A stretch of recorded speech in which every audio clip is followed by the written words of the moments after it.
Okay, hi everyone, for the last time maybe. So last but not least, we're gonna start this very last session together. So we're going to talk about AI empowering citizens. We're very lucky to have Jacques and Joachim here to talk about their projects and the latest research. What we will do here to really focus on project building all together and making sure that in an hour and a half we have further ideas on specific practical problems that we can tackle through AI, is having these two presentations within the panel, and then we will give the audience the possibility to talk about specific projects. The last few days in preparing this session with Renato, a few projects caught our attention, so we'll give specifically a chance for them to talk first, 3 of them, and you will see what you could basically contribute to within this project.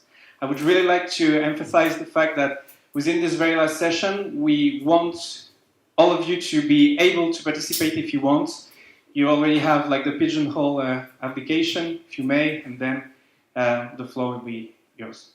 Thank you very much. I leave you the mic. Thank you very much. Welcome everyone. So the first presentation is going to be Joaquin. That's the right pronunciation? Yes, practically. Joaquin. Okay, cool. Go for it.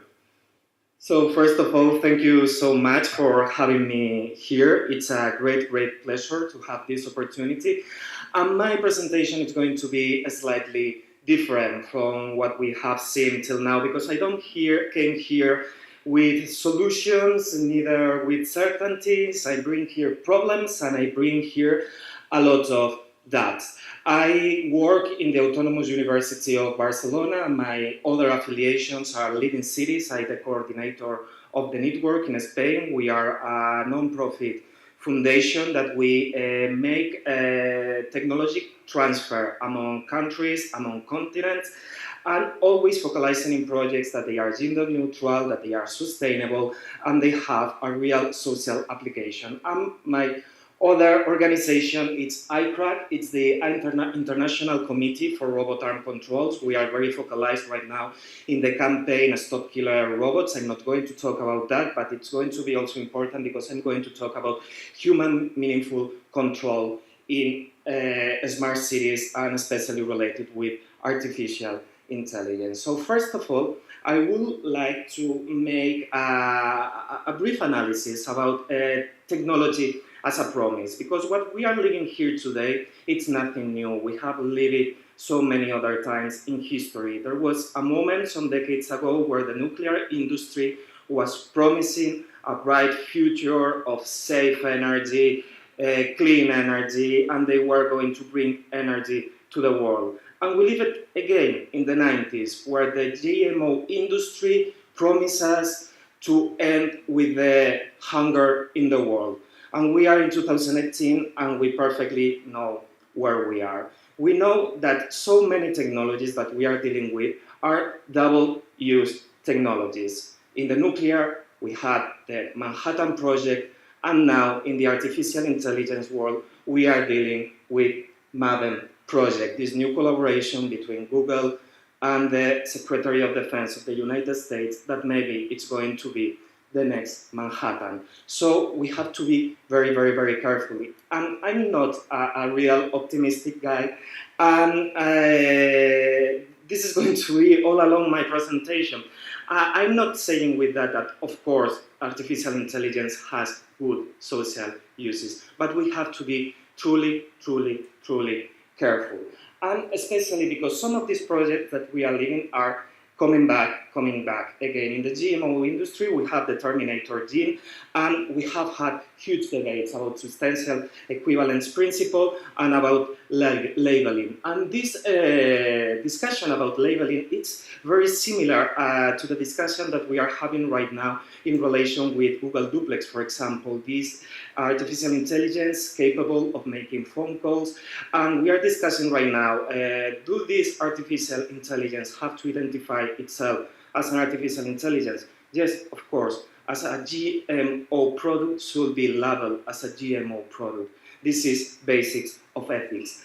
The same as explicit consent when we are retrieving data. And one of the real problems that we are facing from is this data management. So many people are talking about data, and my approach is slightly different because we are moving towards a society that we are in a crossroad between Orwell and Huxley. We are in this new brave world, and we have fear. We have fear of the uses of this technology and the uses of this data, especially because data all along history has shown how dangerous it is. And I'm going to use two examples that are pretty radical.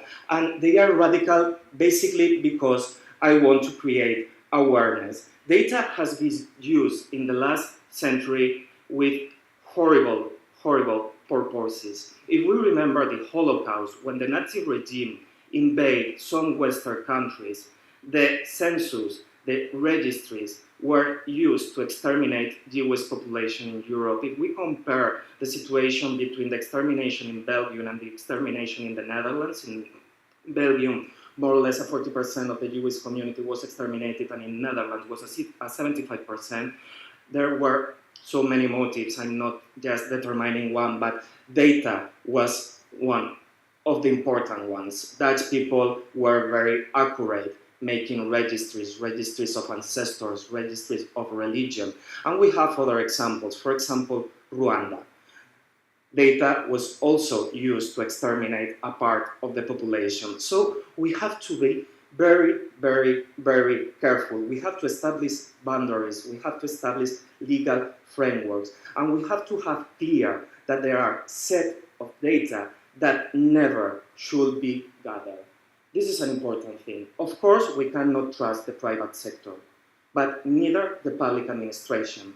Because nowadays we have a set of regimes that we don't know how they can evolve in future. So a state with too much information, it's a dangerous state.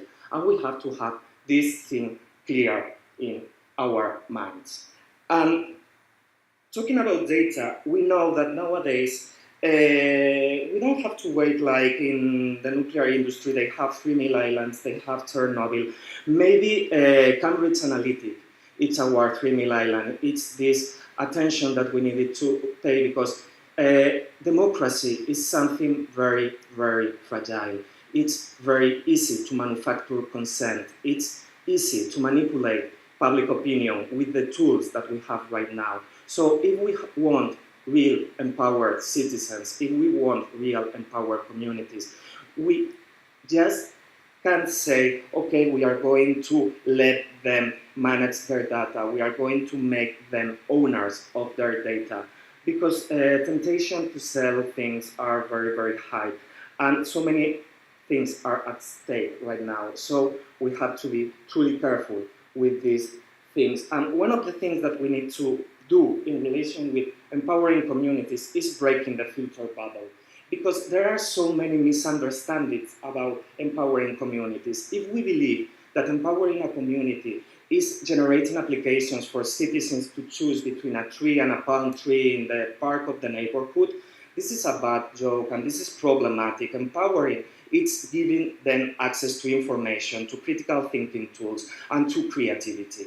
And the actual evolution of artificial intelligence has bright side, of course, but it has so many, many, many, many shadows. And we, in the organizations, in the university, we are working in giving response, in creating standards for the city, in creating other kind of approaches to this phenomena. But we find ourselves pretty alone sometimes. This is why I'm happy to be here to ask you for help, for partnership, for collaboration. We have a big problem and a big opportunity in our hands, and it's our responsibility to convert it in an opportunity. The other topic I want to talk, it's about human meaningful control. Basically, because we have to understand technology inserted in a context. Technology is not something neutral. It's not ethically neutral. Technology is just a magnifier of human willing. And we know what kind of societies we have. When we are saying we are going to let artificial intelligence to reproduce our behavior, to learn from us. Do we really want to do that? We have racist societies, we have homophobic societies, we have demophobic societies, we have misogynist societies.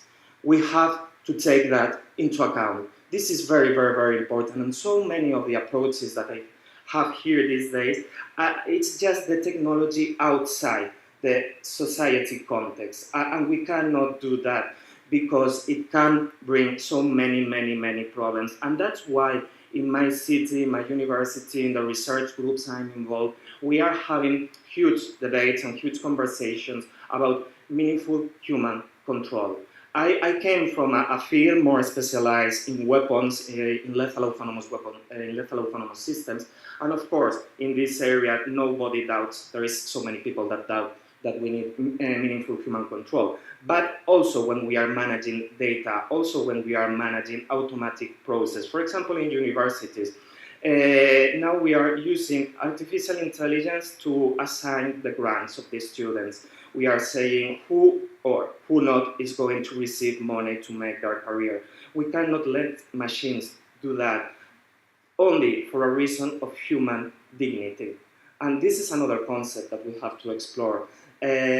All this appropriation of technology, of human roles and processes in our society can difficult so many processes related with minorities. Here are some press release how algorithms can bring down minorities credit. Facebook will add more human review in targeting options. The tyranny of algorithms, it's part of our lives. Soon they cultivate everything we do. We are in the same state as we have been with previous technologies. We are afraid and we have to face front to all these risks. And we have a super optimistic approach to this phenomena. We can be avoiding talk about the risk that this technology has, as any other kind of technology, because it's going to be used by humans. Humans that can have good intentions and humans that maybe don't have these good intentions.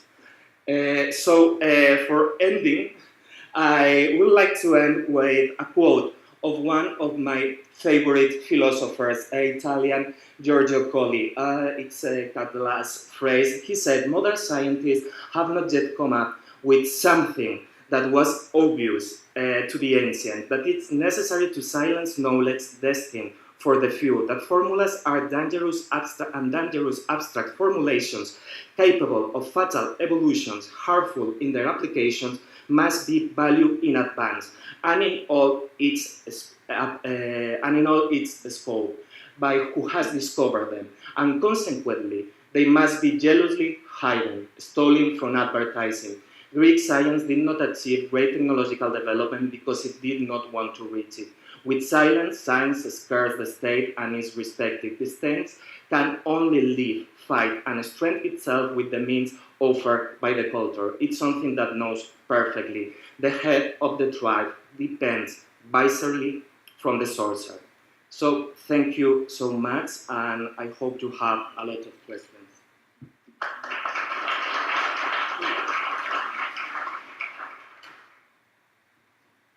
Thank you.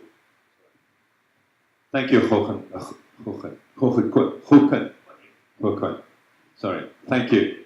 No, it's great.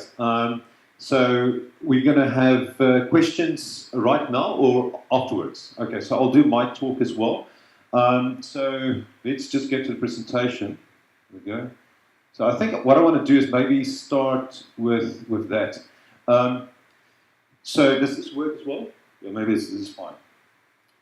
So I'm you describe yourself as not necessarily optimist, but not. So I describe myself as more optimistic, but I'm also a realist. So I'm a smart technology entrepreneur, and I built my whole career on artificial intelligence. Did my PhD on recurrent neural nets and AI and stuff, and then started my first AI company.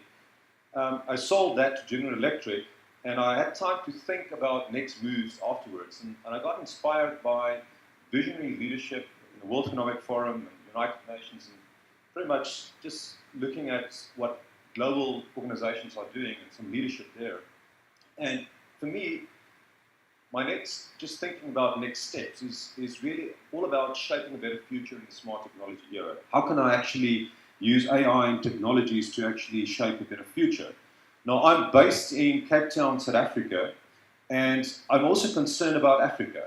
That Africa can be left behind, and we need Africa to also participate. We can't have that continent that's with all the people there. There's so much promise, so much potential, but there's so much problems and issues. And the question is, how can we use smart technology? How can we use AI? How can I apply even my skills? How can we collaborate with other organizations, with governments, with for-profit for business organizations? How can we work together in solving the problems, the sustainable development goals, etc.? So you will see, I'm not going to talk about that, but my background history is really all about that. So what I've decided for this particular talk, so obviously we're going to talk about empowering citizens. So I'm going to get back to smart cities. So the title of this particular talk is really, just going back to the start, is really about health, water, smart education, smart technology services for African smart cities. We do have the same problem in Africa around, you see a lot of people getting into cities. You see a lot of squatter camps. You deal with, Andrew Funk is going to talk about homelessness. All of those type of things are very relevant, very real. So how do we deal with these type of things? And there are a bunch of other things that I'm also involved in, but one of the things that I've started is, and that's going to be the fourth bullet there, I'm actually going to start with that, and that's about AI community and data platform for Africa. So we want to network together the critical resources in Africa to start working together and interacting with international communities as well, and creating the necessary skills. And not only that, but also to get people together to actually help solve problems. So I'll be talking about that briefly. So that's briefly outlined. So I'm going to start talking about AI community and data platform. I'm also going to touch on health. I know there's a separate track on that, but that's something I'm deeply involved in. And then water. So in Cape Town, we experience, they talked about day zero. That never happened, fortunately, yet. So we can talk about that. But we are actively looking at collaborating with governments, with non-profit organizations, and also businesses. We've got a company called Water Mathematics, where we're looking at a proper holistic solution in getting real-time information around water losses and trying to address this in a proper way. So it's about operationalizing IoT, AI, big data analytics around all of this. So I'll quickly talk about that as well. And then education. I'm also an investor in companies, so I've invested in some educational companies, smart educational companies, so I quickly want to talk about that as well. Okay, so this was just my way of, we're talking about the 17 Sustainable Development Goals. We know that smart cities is kind of also bringing them together.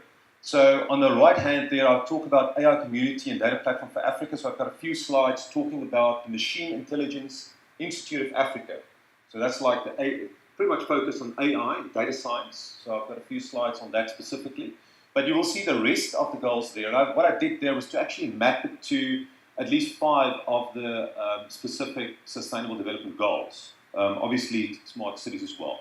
The last section of this talk is actually going to be about empowering citizens. So we are going to talk about that. And we can use that maybe as in facilitation of what we're doing here. So that is the detail. So let's get into it. So on this particular slide, I was just showing the 4 tracks and how these particular projects that I've mentioned there, how it actually maps to the 4 tracks as well. So I'll skip that. So the first thing I want to quickly talk about is AI community and data platform for Africa. What's really great about what's happening. So I've started this Machine Intelligence Institute of Africa 2 years ago. You can go to machineintelligenceafrica.org. It's a non-profit. The focus is really transforming Africa through machine intelligence, AI. And obviously I want to leverage my background and experience in creating companies and solving and using AI to actually solve problems. So what is MIIA? MIIA is an innovative community and accelerator for machine intelligence or AI and data science, research and applications. I do have a research background. I think it's also very, very important as part of that, but pretty much to help transform Africa. And I'm saying transform Africa, but it could apply to emerging other continents, other areas, other places in the world as well. So this is what we've done. So you can see there's a list of partners, and we had some discussions with the World Bank and Gates Foundation as well. But those are a lot of the companies that's been involved in sponsoring events, hackathons, and just a lot of the gatherings. We've got a bunch of projects that I will quickly talk about as well, that speaks to the Sustainable Development Goals as well. Currently, there's about 2,050 registrations across the MIIA channels as well, so it's growing. There's interest. People from all walks of life and different disciplines, physicists and chemists and actuaries, and people are joining this. So anyway, so that's that. I maybe just want to quickly mention there is some very interesting partners. So obviously IBM, Microsoft, and a bunch of other companies. There's PwC, Deloitte.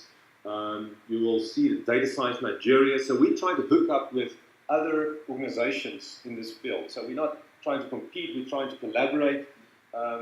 It's really all about how can we solve problems. And we've got a good network of people that are very keen to contribute and help. And that just shows the growth path over the last 2 years, effectively. A lot more events, a lot more happening.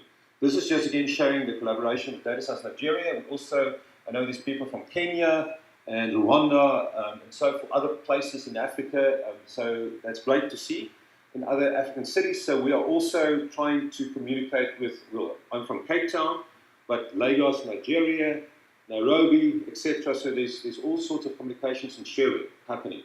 For instance, last year we participated in the first data science bootcamp. There was about 150 data scientists in that data science Nigeria just when they started. And we had about almost 10 experts from our side just participating via Hangouts to help guide those guys on that side as well. And it's vice versa. So we had actually people there coming to our events as well. So it's really great to see. Then, if I can go to the next slide, there we go. So if you go, I'm not going to go into too much detail, but if you go to the Machine Intelligence Africa.org website and go to projects, you will see a list of African problems that maps to the Sustainable Development Goals. And the whole idea is to actually submit those projects and then get proper funding and actually start solving it using the community that we've built up. And there's some application projects, research projects, etc. But it's not just us. So we've just recently, one of my companies, well, my key AI company now is Cortex Logic. But there's another company called XPRIZE, and they've started this Zindi, like a Kaggle of Africa. And when we saw that, we said, that's fantastic. We want to actually have a data platform where we can have data competitions, because that's part of what we want to do with MIIA. So if we collaborate here, we can actually accelerate that. So we've been funding that, but I think that would be awesome if there's a proper funding. Also, so we've got some projects around that as well. So the next few slides are just talking a little bit about that, what the platform is all about. So I just want to make people aware of that in Africa, there's people trying, there's visionary leadership and people trying to execute around creating communities, creating the data sets, gathering things, and doing something about the problems. So anyway, so I'll stop there. On the health side, so health is such an important area. You know, the Bill and Melinda Gates School, they spend quite a bit of money in Africa, TB, and there's so many diseases. Even in Western Cape, that's a big problem right there as well. But what we've seen, there's a great opportunity to create a multi-sided platform environment where we can have producers and consumers, and there's data and there's requests, and we can facilitate all of that. So there's quite a bit of stuff going on with government, with the South African Medical Research Council. We are looking at, I think, Microsoft potentially involved there as well, and other tech players as well. But we are looking at creating a proper environment that you can do precision medicine, for instance. And we're working actually with Professor Musa Mslanga from UCT, and also Next Biosciences, and there's a bunch of companies there where we're trying to collaborate and trying to see how we work together to operationalize around health as well. And that's with Synergy specifically, and FEMI as one of the parts of the big data stack. It's all about big data governance, privacy by design, all of those type of things, because that needs to be managed in a proper way. So all the electronic health records, all the unstructured data, structured data needs to be managed, so you can actually create kind of an app store around that. So just want to mention that initiative as well. On the waterfront, just briefly, water data analytics platform. So obviously it's very acute, the problems around water, the water losses, and water is becoming such a big issue internationally, obviously everywhere. But the good thing is there are really visionary leadership, and we've got the right individuals that's got they're basically decades of experience around water and how to do these kind of things. So we're looking at water balances, what's going in, what's going out, aquifers, you're looking at the whole spectrum, all the consumers, and you go all the way down to the detail level, to citizen level, effectively. So there's a lot of information, but there's a lot of gaps. But this is an opportunity also from an IoT perspective to have bottom-up information, to get more reliable information around this as well. So very excited about this project as well. And then the last thing before I get to the smart cities, the smart citizens one. Do I need to point to that? Okay, so, and the last one is around education. So that is a major problem, and it's a big passion of mine as well. We live in a smart technology era. That is, we talk about a fourth industrial revolution. I talk about a smart technology era. And we need to urgently empower the people, the citizens, the people in Africa, specifically, but around the world, to actually be active in this world, in this. So what we've done here, I think firstly you need the infrastructure. So you need access to, so I've listed it there. Everyone should have affordable access to the digital world. That's a big problem in Africa right now. So we need to address that. We need extreme acceleration of 21st century skills. And there's a bunch of other things there that's mentioned as well. Anyway, so I'm actually going to skip some of this. So this is just ideas around smart technology, center of excellence, and all of that. And actually, how do you expand creating this type of thing around Africa? So there we go.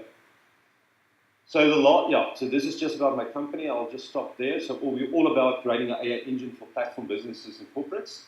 The last bit, and this is going to lead the kind of discussion into empowering citizens as well. So I did mention that because it's all important. All those things, water, health, all of that is very important for citizens as well. So this is from a study from Deloitte where they were talking about basically, if you look at recent smart city trends, it's about empowering citizens on the rise. And I think it's very important to have this focus. And Alexander and Renato, when they thought about the tracks, I thought it was great that you guys thought about this specific, to give this emphasis.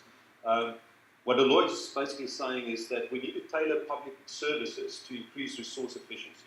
And well, that's kind of a generic way of stating what we need to do. And it was quite interesting. Then on the right-hand side, they're showing where is pretty much what is getting attention, what should get attention. Just based on interviews and talking to various smart cities around the world. Governance education, major focus. And that's exactly the case in Africa as well. We talk about even corruption and no transparency. You talk about issues around education is a major problem. In South Africa, it's an absolute major problem. But energy is critical. Healthcare, security, all of those are being listed there. And this particular slide, Smart Cities 3.0, is just talking about bringing it all together. It's got to be, to solve these problems, you won't just have a business or just have very specific organizations. It's going to be a complete team effort. It's going to be all the stakeholders, and including the citizens that you want to incentivize. That needs to be part of that. So this is just emphasizing that, engaging citizens to work in collaboration with private corporations and the public sector. And last few slides, just quickly. So this is Frans Albert here. I think he was in the previous discussion. Not sure. There he is. Okay, great. So you must know the Waag Society in Amsterdam. So this was kind of their definition of smart citizens, which I thought was great. So we can obviously, in the panel discussion, talk about this specifically. But I was quite inspired by this because I think there's a lot to learn. It seems like what they're doing there in Amsterdam, I would love to see that we apply this in African cities, in Cape Town, Joburg, Lagos, like Nairobi, etc. But really, it's talking about forming these groups and making it very practical, where people take responsibility for the places they live and work and love. So anyway, so one can go through that. The slides will be made available. And they also talk about this urban feeds data flow, where you've got you're collecting data, you're instrumenting. You can't do really anything if you don't instrument properly. So this is where IoT plays an incredible role to measure.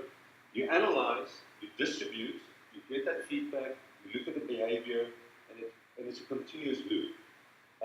Even with companies and businesses, when we actually operationalize AI solutions, say for instance, you're looking at personalized on-demand services, and you've got all this big data, structured, unstructured data, smart data layers, you automate the AI, you feed this into workflows or into intelligent virtual assistants. That virtual assistant is like a sensor because it provides information, you can do sentiment analysis, that needs to feed back to the data lake so that you can operationalize, improve your models, etc. But you see the same type of thing here. So it's a dynamic system. It's not just a static thing. You need to update and maintain it. This is just the Amsterdam group talk about smart citizen approach, and that all the M's here, they meet, they match, they map, they make, they master, they measure, and then they mobilize. And what's great, they talk about the lessons learned and so forth. So I think it would be interesting. I know that Frans Albert, maybe in the panel discussion, we can. I don't know how much you're aware of this, but we can talk about this because this is clearly, I think there's a lot to learn from this. And then finally, what they were advocating here is empowering smart citizens. The old way is kind of the government top-down, the top-down decision-making, as opposed to the new way where we talk about bottom-up decision-making. In the past, it's kind of a linear approach, which is not always scalable. Here we talk about a non-linear approach. Reducing complexity, encouraging complexity, minimizing uncertainty, embracing uncertainty, stifling innovation, and enabling boost in creativity. So, and I think blockchain, I know Andrew Funk is going to talk about that with the homelessness thing as well, but it is obviously very much a part of this as well. So I think on that note, I'll end my presentation, and hopefully this would just help to seed the discussion, the panel discussion. You want to say something? Yeah, that's perfect. Thank you so much. Again, thank you. Pleasure. Thank you, Joachim. Thank you, Jacques. So the idea, as we mentioned earlier, for this very last session, was to give a stronger voice to the audience. And with Renato, when we designed this track this day, we were very lucky to meet a lot of you that wanted to attend the summit, the global summit. And some projects actually caught our attention, and we figured that in a way it would be interesting, even if it's quite fast, in 5 minutes, to hear the projects and see how they can be relevant here to this part of the smart citizens, and how within the audience we could discuss them. So we have 3 projects, and the idea is to go between 3 to 5 minutes each. People are in the audience that will present, and then every one of us in the audience will be able to build on this and try to see how it connects to the global conversation with the panel.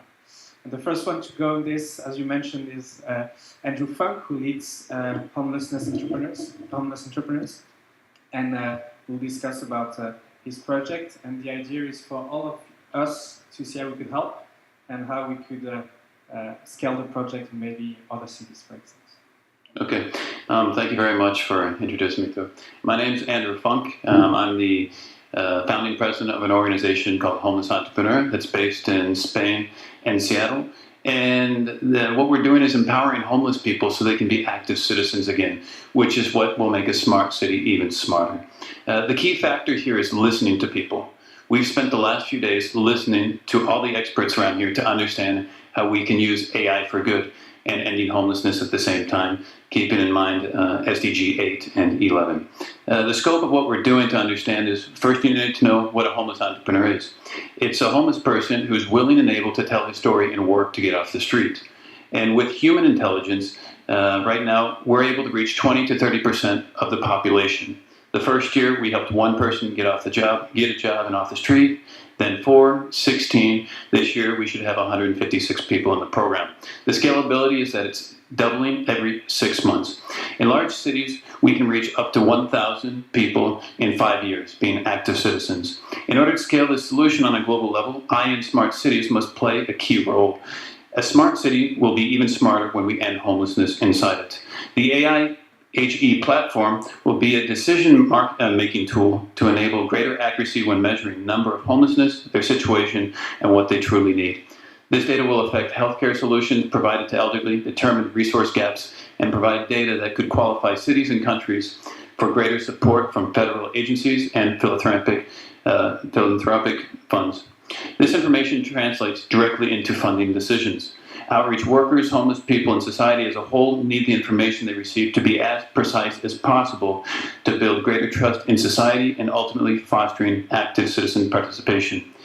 2 quick success stories. With the IDB, I was in Haiti working, and we got a contact through LinkedIn looking for a programmer. One person in the program got the interview, he got the job. He is now working. He became a father 3 months ago, and he also donated 10% of what he made to reinvest in people like him in the future programs. Another person was in front of Mobile World Congress with a sign that said he's a technician that's working in telecom and unemployed.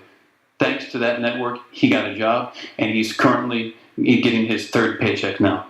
If we use AI, we can scale that on a global level. This is the most important thing. And the last thing to explain is, how do we do this? Data collection. We provide free smartphones. There are more smartphones. Everyone here probably has 2 phones or more, and a lot more in their home.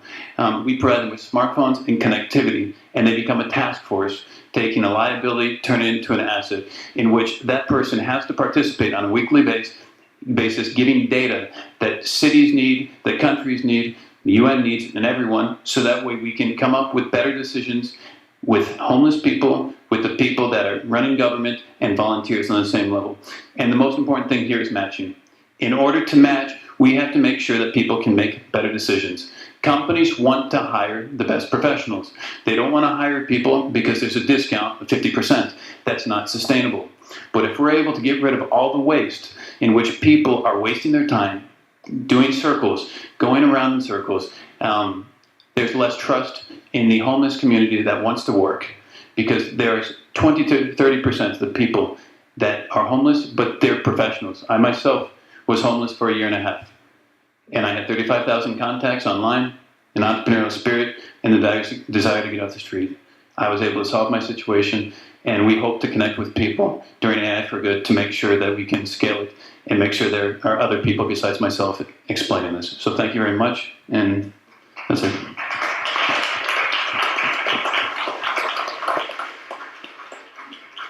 Thank you very much, Andrew, for the presentation of this project. What we will do to make sure that we get in a global conversation with the 5 presentations that we have is continue with the next project and the last one. And after that, we will have the chance to try and figure how all of this might connect and how we find solutions together for the last minutes together. So I will go now with Tim Anderson, having a beautiful project also to present. Yes, if you want. So the idea is to present your project called Mobilis and just to find a way to make another call to action for the audience and see how it could be of help. About 1 year ago, I moved into a housing cooperative, and I had to sign a charter that said I wouldn't own a vehicle. And everyone else did at the same time, and we just had to get organized to share vehicles. It was very difficult. The insurance companies didn't know what to do with us, how we were going to buy the car. We had to pool our money together. It was a long, drawn-out experience, and but in the end, we put it into place. we've got, instead of 18 cars, we've only got 6. And we've got 3 businesses that have joined us recently. So we've saved a lot of urban space. That's one of the arguments for this, is urban congestion, to get rid of the cars that are in the streets. Every car takes 115 square meters. And we're creating a set of tools that will allow all of you to do the same thing. Open source, a little open source box that you install in the car that you're going to share, and a back end, which is open source, which allows you to sign up, think of all the right things like we did, and we had to learn from bad experiences, and then manage your car as a common good. And that's the important thing in this project, is the car is no longer the property of one person, it's the property of the group. And so that requires a bit of respect and learning to live together. You have to set up guidelines and governance. And it's as a citizen, it's a very good experience managing your own mobility. And what has happened over the last few months is that these families that didn't think it would ever work have joined us. And we've started, when you pay per kilometer, you start realizing how much it really costs the car. Because when you just pay every month your gas and what have you, you don't really know. People change the way they think about mobility, and they move to other forms of mobility. And so now we have transport passes in the pool. We have a cargo bike, 2 cargo bikes. We have electric bikes. And we start thinking of mobility on the whole in an urban environment. So it changes the way people behave. So that's about all I wanted to say. Thank you. Thank you again. Thank you both of you for keeping it sharp and short, so that everyone can then try and contribute. And the last project that we wanted to hear here in the audience is one that Kenny Chen leads, that you may have heard already in the previous questions. I don't know if you need the mic, or maybe this is fine. Okay. And Kenny Chen is really active in the city of Pittsburgh and would like to share a project with us. Mm-hmm. Absolutely, thank you. And I'm not from Pittsburgh, but I've been living and working there for the past 3.5 years, which has been just about the most exciting 3.5 years that I've experienced, and I think might have been the case for the city itself. For those of you who aren't familiar, Pittsburgh used to be an industrial powerhouse, and it had an entire steel industry collapse towards the end of the 1970s. The past 40 years has been essentially trying to rebuild itself, and it's been succeeding in a lot of ways through investments in education, healthcare, research, robotics, all of those kinds of things. And our current mayor, who was inaugurated in 2014, had a lot of very progressive policies that I think might also be helpful in framing the discussion around smart cities and empowering smart citizens. His first day in office, he laid out a vision of essentially what he called an inclusive innovation roadmap. And the whole idea being under the moniker, if it's not for all, it's not for us. And this rebuilding of the city with all these investments in AI and robotics and whatnot would also be very keenly aware of impacts on the most vulnerable populations, from the homeless to the thousands of refugees and other folks that lived in the city. So the Inclusive Innovation Roadmap had 6 specific components. One just being to enhance the city operations, update 23 departments worth of IT infrastructure, and ensure that security, privacy, all of those kinds of things were actually working. It was very important, number 2, to connect citizens with the city government, enabling different forums and access points, town halls, multilateral opportunities for people to be directly involved in the civic and in the civic processes happening in the city. Another one was to close the digital divide and really look at internet access as a right within the city, and make it so that between public spaces and libraries, everybody has access to the internet, as well as education around digital literacy. And I'll skip some of the others, but I really want to emphasize open data as one of the things that he signed into, Mayor Peduto signed an open data legislation his first day in office. And I was able to help the city build its open data infrastructure. And that in and of itself ends up having a nice cascade of additional effects as different departments and partners are engaged in that process of digital transparency and having machine-readable data outputs and whatnot, everything from the police department to zoning and housing and people making applications for businesses. So we're happy to talk about our processes for that. There's probably what Pittsburgh is best known for is applications of AI and robotics right now. We currently have at least six autonomous vehicle companies that are having their vehicles drive on the road, one of it which Uber has been taking passengers. And those are done in collaboration with research universities and other programs that are simultaneously piloting technologies around smart streetlights to mitigate congestion. I think they've already reduced congestion by more than 44% by just timing things and applying AI and computer vision, ensuring that smart streetlights and other things are in place for IoT infrastructure. And finally, I'll just say that Pittsburgh has found a way to take the values of the SDGs and take ownership in its own kind of way. So a couple of initiatives, one is called P4, which reframes a lot of those values in the context of people, planet, place, and performance. And then there's also a 2030 strategy that is really centered around resilience. And I'm also happy to follow up with people on what that all looks like. Thank you. Thank you very much. Thank you so much. So we introduced today saying that we wanted to stress this idea of smart communities and not only smart city as a place in which we would do tech for tech. I think this is the reason why we want to show that there are very specific and real projects coming from urgent needs within the city for the purpose of these interventions also. And now we open to the floor any questions, and obviously also would like to stress one last time the fact that we would love it if you have any contribution that you think might be relevant in terms of helping us framing one of the problems that we mentioned, or helping us scaling solutions that were designed and proposed to you. So if you have any questions, just open your mic and we'd be glad to try and answer.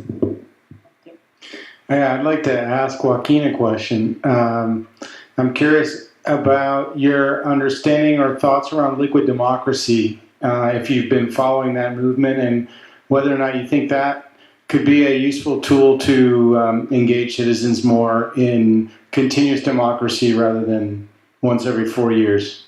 I assume you're familiar with it. If not, I can explain.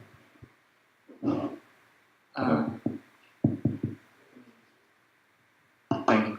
I believe that nowadays we are living in a moment where democracy is at stake, democracy is in crisis, and in a moment where time goes so fast, it's absurd to believe that voting every 4 years, it's a democratic system. We have to advance new formulas of participation, and we should encourage citizens to take part in policy making. The real problem with so many of these experiences is what are you allowing the citizens to decide? Because we have seen so many cases of citizen empowerment in the last years. We have seen Occupying Wall Street that was crushed by the police. We have seen empowered citizens in Hong Kong crushed by the police. We have seen citizens in Barcelona making a referendum crushed by the police, and we are seeing empowered citizens in Gaza being killed with impunity. So the real question what we are facing from is what is participation and what are the key questions that should be asked to the citizens. And the problem that we are living with liquid democracy, from my perspective, we are living in a filter bubble. We have real partial information about what is happening, and it's really, really easy to nudge people, to manipulate, to generate consent about certain topics. So we should put away the pollution in information. For me, this is one of the most important things. Move the information pollution away, have more clear ways to let the people know what's happening, to generate knowledge. There is a theory that it's post-normal science, elaborated by Jerome Ravetz and Silvio Funkovic, and they have a real nice approach through what they call peer review communities. It's like the scholar peer community, but with citizens. What there is no difference between the expert and non-expert. And the most important thing of this experiment is that the communities should generate the knowledge about they are going to be discussing after.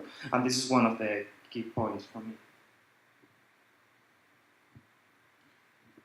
I've got a question for you as well. Just in terms of, you mentioned in your talk, what type of data should we be careful with?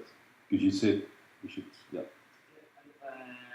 In relation with the data, I believe that we are not talking about pollution data, we are not talking about traffic data, we are talking about personal data, we are talking about religion, sexual orientation, we are talking about these kind of things that it should be prohibited to be asked, to be gathered, but even with algorithms, we should develop, and we are studying this in the university and with other research groups, how to avoid those systems that indirectly allow you to know the religion, the ideology, etc., etc. Because about the data, we should ask ourselves why we need this data.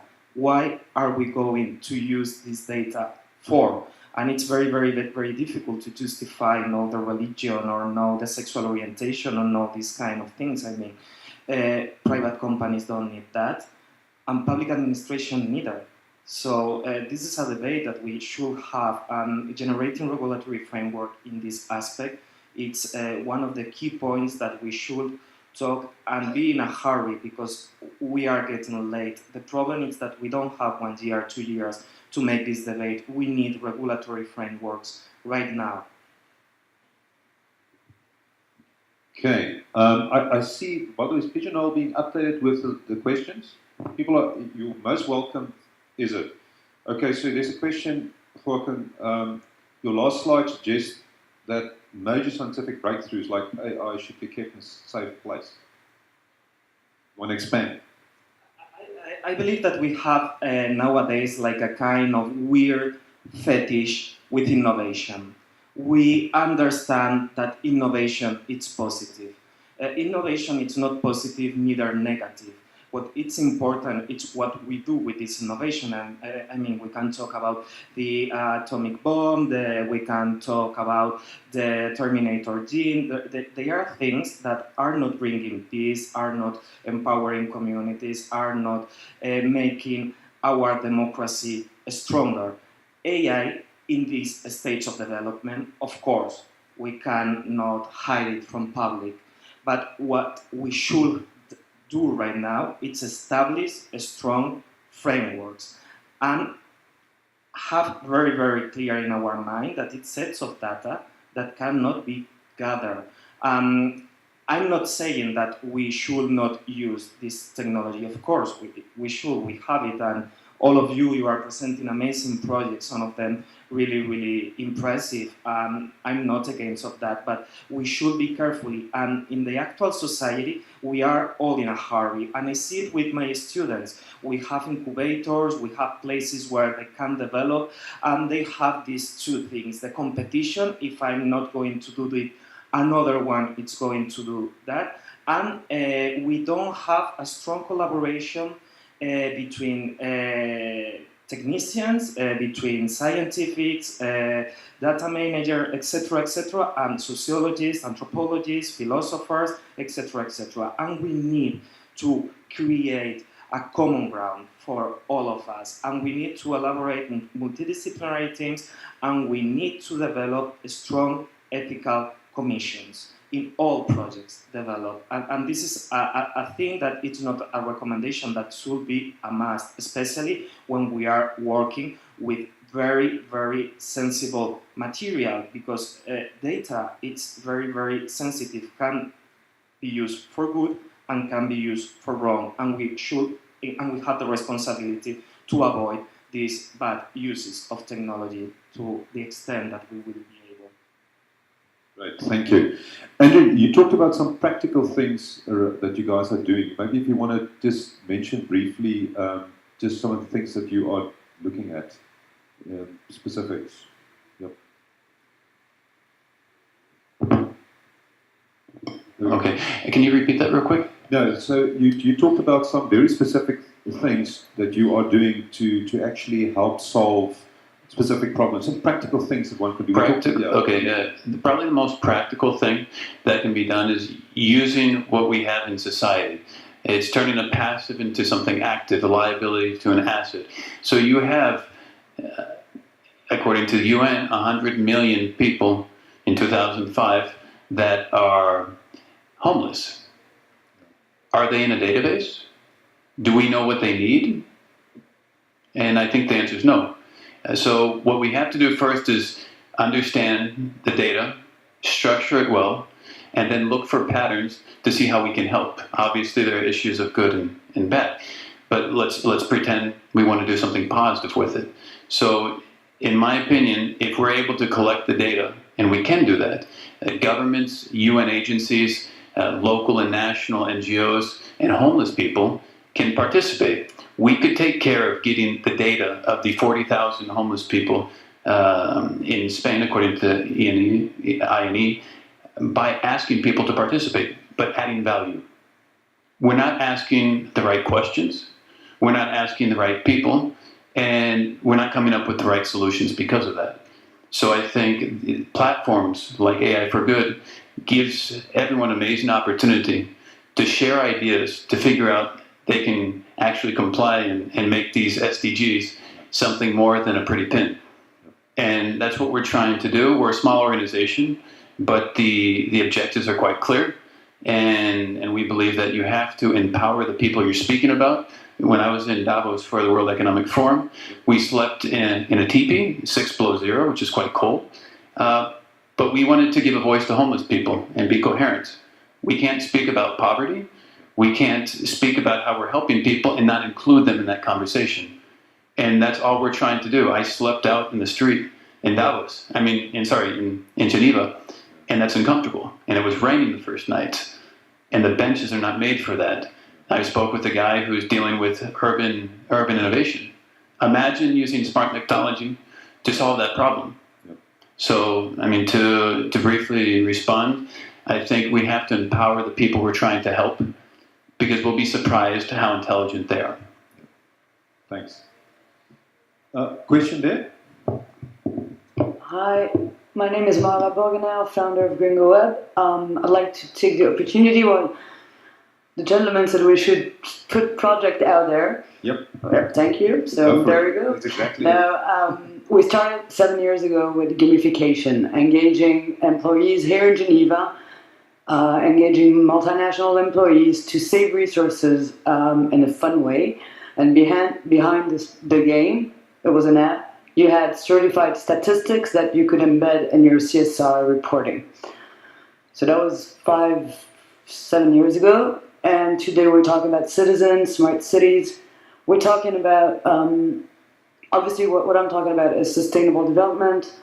And looking at Cape Town, we see the water issue. We also know that there's about 20 other cities that are on the map that will face different shortages in the next 30 years. So what if we could engage citizens through gamification, use AI to speed up the data processing, and have smart dashboards, and use also AI to correlate the data, the weather, satellites data, resource measurement, and instead of having people, use their bikes or walk to work or whatnot, put them all on the same challenge. Like, okay, now we're on the water challenge. You're going to take a shower. You're going to cut the water when you brush your teeth. You're going to shower with your friends. You're going to, etc. And anticipate the shortages we're going to be facing by motivating, engaging the citizen in a bottom-up way, and then use AI for what it's worth. It's speeding up and increasing the impact at a pace that we need today. So is this, and of course we could use, looking at the challenge, we could have a challenge for multinational, schools, government, everyone, and then use blockchain to certify the challenges instead of having labels that are not relevant.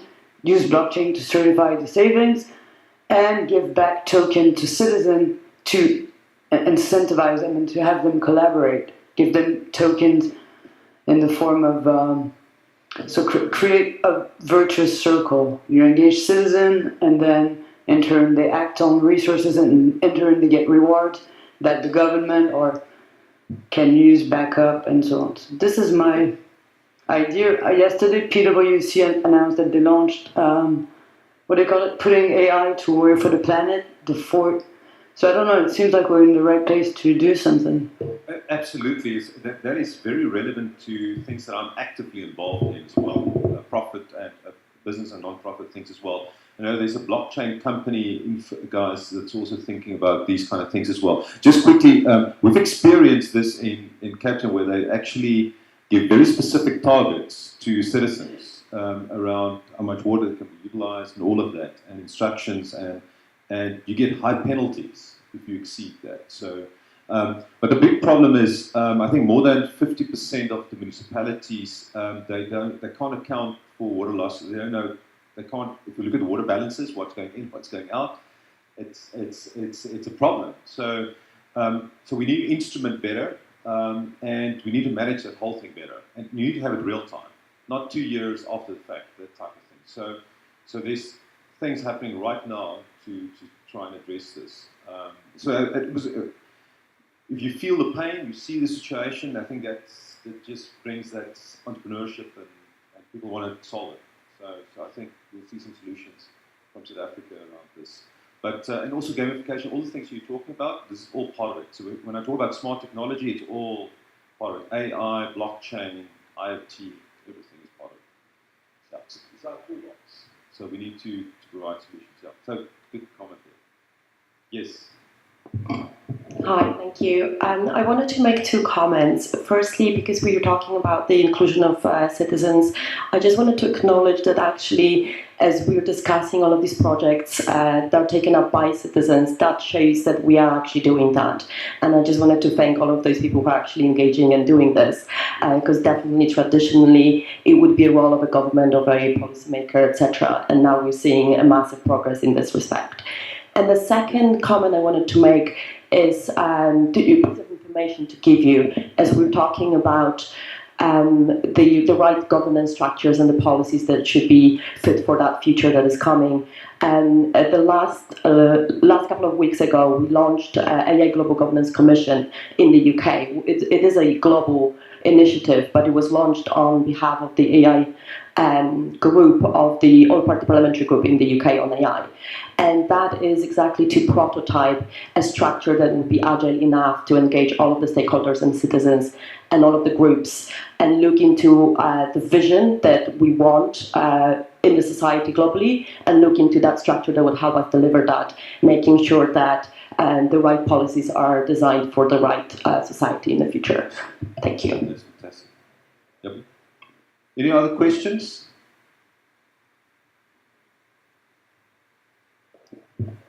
Hi, maybe we could take a look at the questions we have from online. Well, okay. I've been sent to the pigeonhole.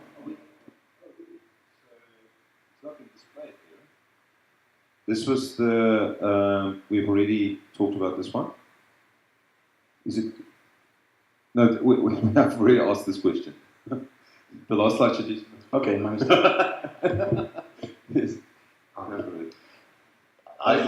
Please, feel free to use this system. No, I would just like to appeal to any, so rather than questions, any other latent, either best practices or project ideas things that have been piloted in anybody's respective domains and cities that might serve as a good, either playbook or test case for us to consider, especially for the organizers that are trying to find like tangible projects to pursue after this. So please don't be shy. Yes. I would just like to, I'm a bit naive, and I think that often what we are trying to solve here are somehow symptoms, and there are a few attempts to go to the roots of the problems, but we are trying to work at the symptoms very often. Like, I don't know, we have problems in our universities, so we put video to survey, but we don't try to understand why we have those problems and go to the roots. I agree totally, we need regulations, but with the society we are creating, access to AI is becoming very, very easy. Access to genetic manipulation via CRISPR-Cas9, almost in the backyard, anyone can do it. And it's going to be very hard to regulate things unless we manage to motivate people into adhering to a common sense. And I think it's also important to investigate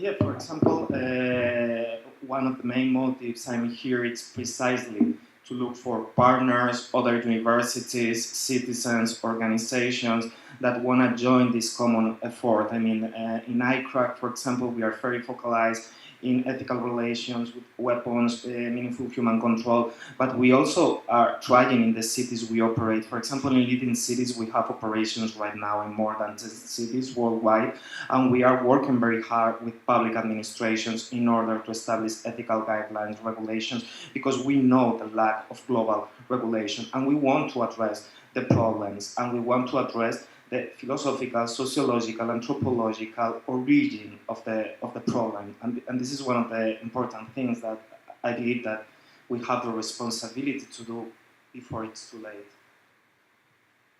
I just want to add, I think one needs to focus those kind of discussions on very specific applications. You talk about autonomous weapons. That is an area that needs to be regulated and managed carefully from all sides. I think just there's so many good applications as well. So one just needs to decide what do you regulate, what not. So it's going to be available. You're absolutely right. So it's not like nuclear power. It's open source. You've got the technology available. It's up to us to use that. So I think it's going to be not simple. Yeah. So, any other contributions, comments from blockchain guys there? I know there's a lot of visionary leadership. Okay, I suppose, we're from blockchaincompany.info, and the first thing we wanted to do was to actually help people discover the blockchain, because when you ask people about it, everybody knows what Bitcoin is, but the moment you mention what is the blockchain, people get very confused. Now, we believe that the blockchain will actually help organize or reorganize a lot of the problems that we have across a whole spectrum of industry as well as communities today. We are taking a very long-term vision in terms of how we evolve the ecosystem that we're building, starting from the Discovery platform that you see, morphing into a live broadcast TV utility that would explain the impact of this new technology, and then going on to one of the reasons why we came here today is we're intrigued about things like smart cities. We were in Cape Town 2 months ago, where we actually met Jacques and some other people. The water shortage problem there is something which is impacting other parts of the world where we think the blockchain can actually help solve problems such as that. Like the lady here talked about and mentioned earlier on how you can tokenize situations like that. We have to use the blockchain to provide incentives to our citizens and communities. They can then use those tokens because they're incentivized to limit their carbon footprint, for instance, consume less water or wastage. Even in fact, for instance, I was listening to something by IBM, I think it was, that suggested that plastic waste has become valuable. There's a way we can probably start to incentivize through tokenization our global communities where they collect plastics that can then be reused in lots of different ways. In terms of, unfortunately, we missed some of the speeches earlier on.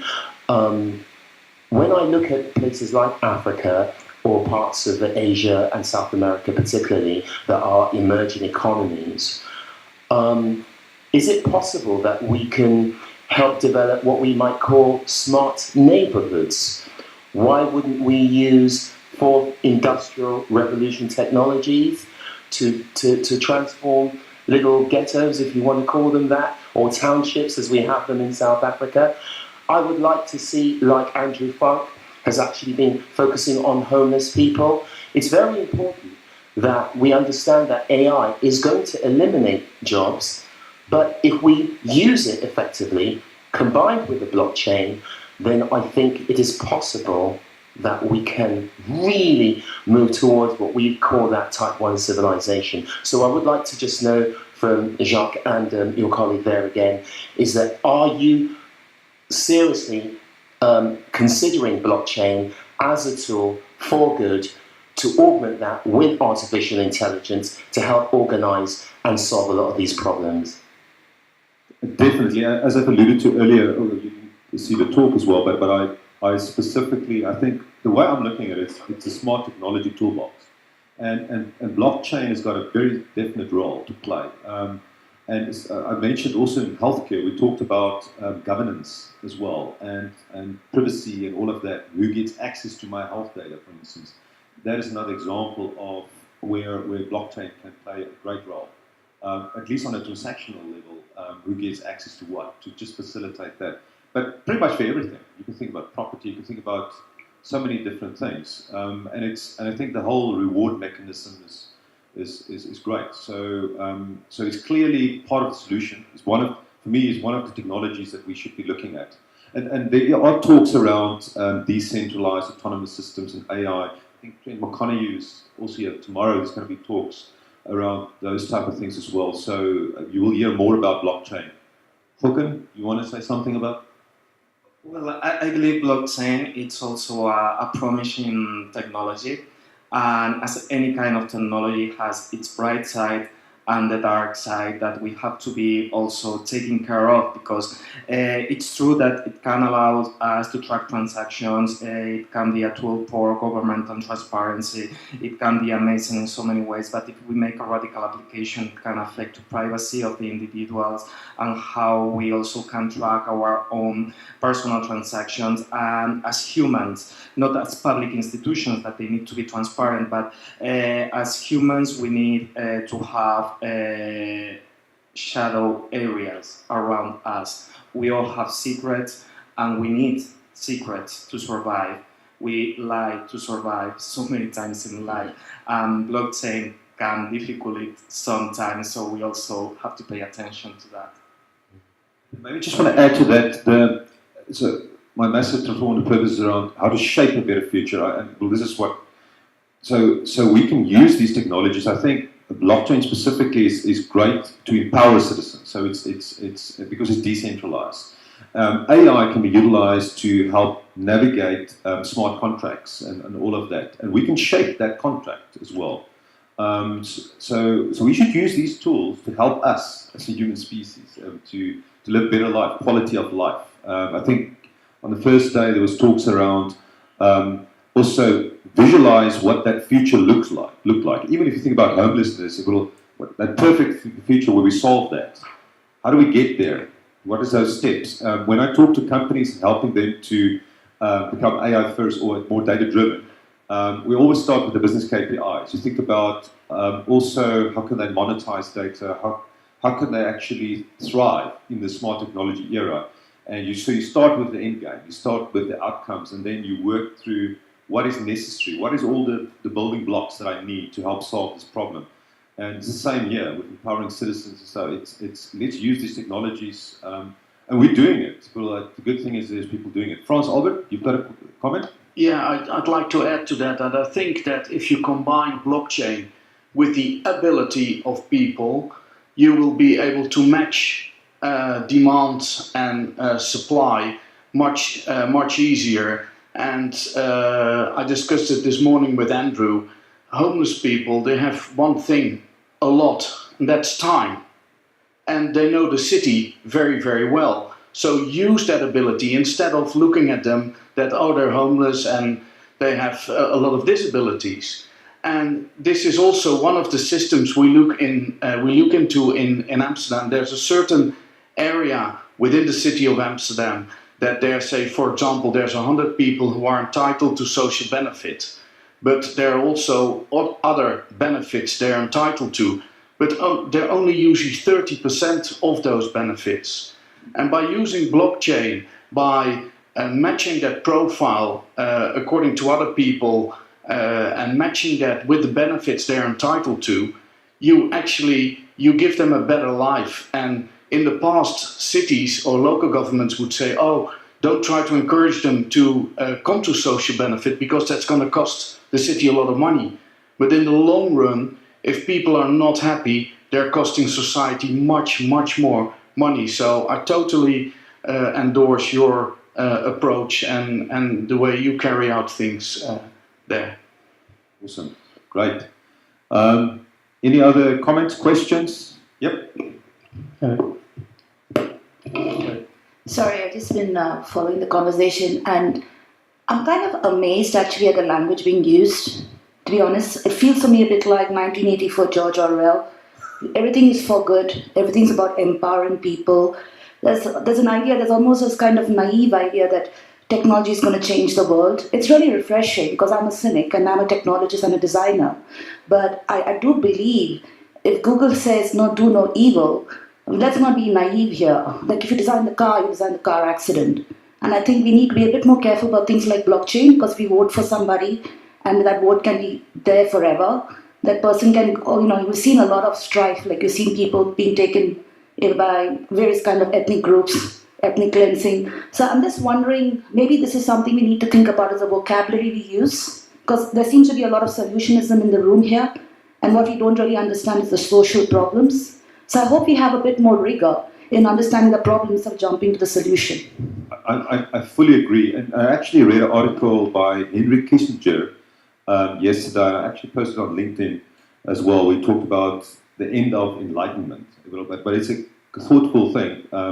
And he was saying that we're not thinking, there's not enough time to think. And there's a lot of information that you just need to handle, but there's not a lot of thinking going on and a lot of proper context. And I think it's very important what you're saying. So you need to think about what is the impact, what's the effect of what you're trying to do. So we should put a lot more emphasis on that. Also agree with the terminology.